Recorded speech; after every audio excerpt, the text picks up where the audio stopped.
এই মুহূৰ্তৰ ডাঙৰ খবৰ মেট্ৰিক আৰু হায়াৰ ছেকেণ্ডাৰী পৰীক্ষা বাতিল কৰা হৈছে।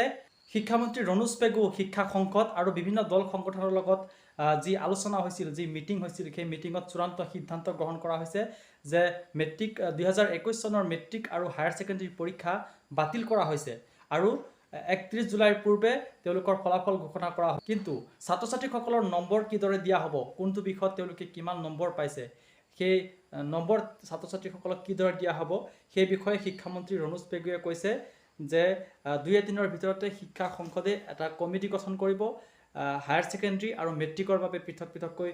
কমিটি গঠন কৰিব। সেই কমিটিয়ে সিদ্ধান্ত গ্ৰহণ কৰিব যে কিদৰে ছাত্ৰ ছাত্ৰীক তেওঁলোকৰ ফলাফলসমূহ দিয়া হ'ব বা তেওঁলোকক কোনটো বিষয়ত কিমান নম্বৰ পাইছে সেই বিষয়ে তেওঁলোকক চূড়ান্ত মাৰ্কশ্বিট বা ফলাফল দিয়া হ'ব।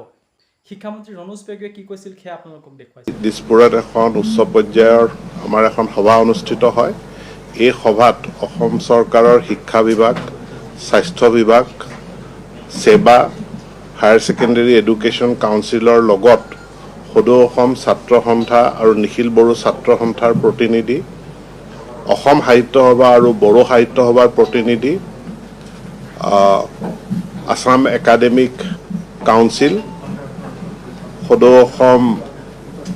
শিক্ষক সন্থা, মাধ্যমিক শিক্ষক সন্থা আদি কৰি বহুকেইটা প্ৰতিনিধিত্বকাৰী সংগঠনৰ লগত আমি দীৰ্ঘ সময় ধৰি বিষয়টো পৰ্যালোচনা কৰোঁ আৰু এই সভাতে অসম চৰকাৰৰ স্বাস্থ্য বিভাগে গোটেই কোভিড পৰিস্থিতিটোৰ ওপৰত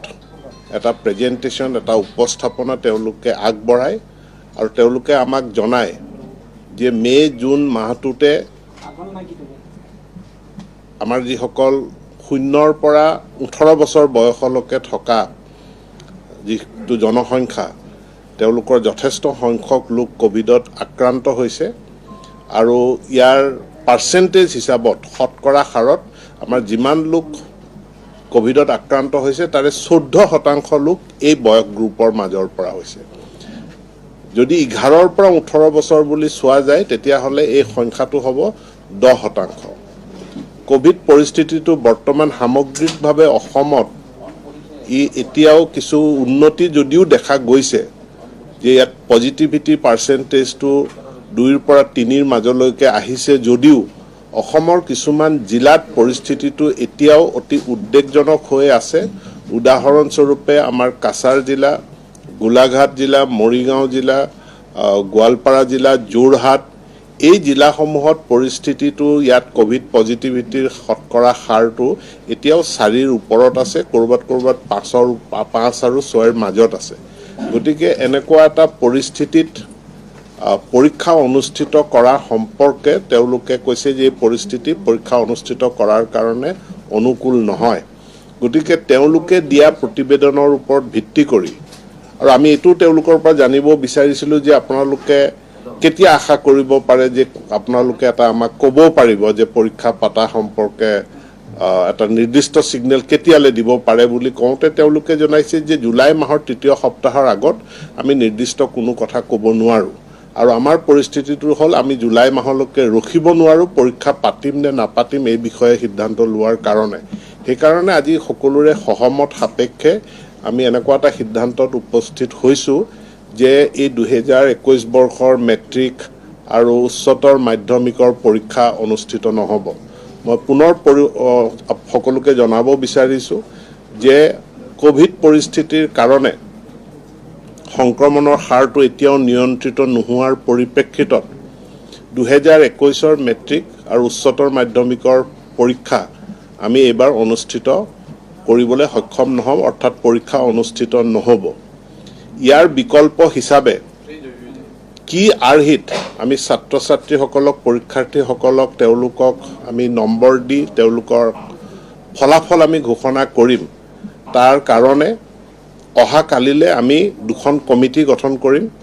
এখন মেট্ৰিক পৰীক্ষাৰ কাৰণে আৰু এখন উচ্চতৰ মাধ্যমিক পৰীক্ষাৰ কাৰণে।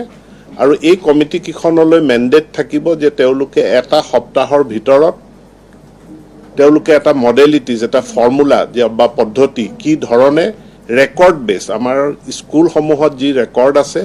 আৰু সেৱা তথা কাউন্সিলৰ হাতত যি ৰেকৰ্ড আছে সেই ৰেকৰ্ডৰ ওপৰত ভিত্তি কৰি তেওঁলোকে নম্বৰ দি পৰীক্ষাৰ ফলাফল ঘোষণা কৰাৰ ফৰ্মুলাটো এসপ্তাহৰ ভিতৰত দিব আৰু আজি এইটো সিদ্ধান্ত হৈছে যে 31 জুলাইৰ ভিতৰত কাউন্সিল আৰু আমাৰ সেৱা ফলাফল 31 জুলাইৰ ভিতৰত ঘোষণা কৰিব লাগিব আৰু কৰিবৰ কাৰণে আজি যেহেতু ইয়াত আমাৰ কাউন্সিলৰ প্ৰতিনিধিও আছিল সেৱাৰ প্ৰতিনিধিও আছিল তেওঁলোকে কৈছে এসপ্তাহৰ ভিতৰত যদি আমাক ফৰ্মুলা দি দিয়ে তেতিয়াহ'লে আমি 31 জুলাইৰ ভিতৰত আমি ফলাফল ঘোষণা কৰিবলৈ সক্ষম হ'ম তো আজি এই সিদ্ধান্তকেইটা হৈছে যে এটা অসামান্য পৰিস্থিতি বিৰাজ কৰিছে অসামান্য পৰিস্থিতিত এই সিদ্ধান্ত আমি গ্ৰহণ কৰিব লগা হ'ল আৰু যাতে ছাত্ৰ ছাত্ৰীসকলে অধিক উৎকণ্ঠাৰ মাজত থাকিব নালাগে তেওঁলোকৰ এটা উজ্জ্বল ভৱিষ্যত আছে তেওঁলোকৰ এটা শিক্ষা বছৰ যাতে হানি হ'ব নালাগে আৰু শিক্ষা বছৰ ক্ষতি নোহোৱাকৈ আৰু লগতে তেওঁলোকৰ যাতে স্বাস্থ্য সুৰক্ষিত থাকে তাৰ প্ৰতি দৃষ্টি ৰাখি আজিৰ সভাৰ এইখিনি সিদ্ধান্ত হৈছে আৰু মই এইখিনি সিদ্ধান্ত আপোনালোকৰ আগত সদৰি কৰিছোঁ প্ৰকাশ কৰিছোঁ না এইটো কমিটি এটা ফৰ্মুলা দিব নিশ্চিতভাৱে সকলোকে উন্নীত কৰাৰ কথাটো ইয়াত অহা নাই বা তেনেকুৱা কোনো সিদ্ধান্ত গঠন হোৱা নাই অহা কালিলে দুখন কমিটি গঠন হ'ব সেই কমিটিখনে কেনেধৰণে নম্বৰ দিব সেইটো ৰূপৰেখাটো ৰেকৰ্ড বেছ কোনো ছাবজেক্টিভ বা ধ্যান ধাৰণাৰ ওপৰত নহয় আমাৰ শিক্ষা বিভাগৰ আগত স্কুলসমূহত যি তথ্য আছে ৰেকৰ্ড আছে সেৱা আৰু কাউন্সিলৰ লগত যি ৰেকৰ্ড আছে সেই ৰেকৰ্ডৰ ওপৰত ভিত্তি কৰি নম্বৰ দিব 31 জুলাইৰ ভিতৰত ফলাফল দিব 31 জুলাইৰ ভিতৰত ফলাফল ঘোষণা কৰা হ'ব কিন্তু এইখিনিতে এটা প্ৰশ্ন হৈছে যে 5 পৰা 10 বছৰ পিছত যদি তেওঁলোকে কলেজৰ কাৰণে এপ্লাই কৰিব লগা ইউজিচিৰ নৰ্মছ অনুসৰি হাইস্কুল শিক্ষান্ত পৰীক্ষাৰ আৰু হায়াৰ ছেকেণ্ডাৰী পৰীক্ষা যথেষ্ট নম্বৰৰ গুৰুত্ব আছে ৰিজাল্টে মই কৈছোঁ যে যি নম্বৰ দিব সেইটো ৰেকৰ্ড বেছ নম্বৰ কোনো ধ্যান ধাৰণা বা কোনো ছাবজেক্টিভলি এই নম্বৰ দিয়া নহয় ৰেকৰ্ড বেছ আমি যথেষ্টখিনি অনুসন্ধান কৰিছোঁ আমাৰ শিক্ষানুষ্ঠানসমূহৰ লগত তথ্য আছে ৰেকৰ্ড আছে সেৱাৰ লগত কাউন্সিলৰ লগত ৰেকৰ্ড আছে সেই ৰেকৰ্ডৰ ওপৰত বেছ কৰি পেলাই নম্বৰ দিব কিন্তু তাৰ ফৰ্মুলাটো আমাক এখন খুব ভাল উচ্চ ক্ষমতা সম্পন্ন আৰু কাৰ্যক্ষম ইফিচিয়েণ্ট কমিটি এখনে সেই ফৰ্মুলাটো ঘোষণা কৰিব সেইটো অহা 7টা দিনৰ ভিতৰত সেই ফৰ্মুলাটো আমি ঘোষণা কৰিম নিশ্চিতভাৱে নহয় হয় মেট্ৰিকৰ কাৰণে এখন কমিটি আৰু উচ্চতৰ মাধ্যমিকৰ কাৰণে আন এখন কমিটি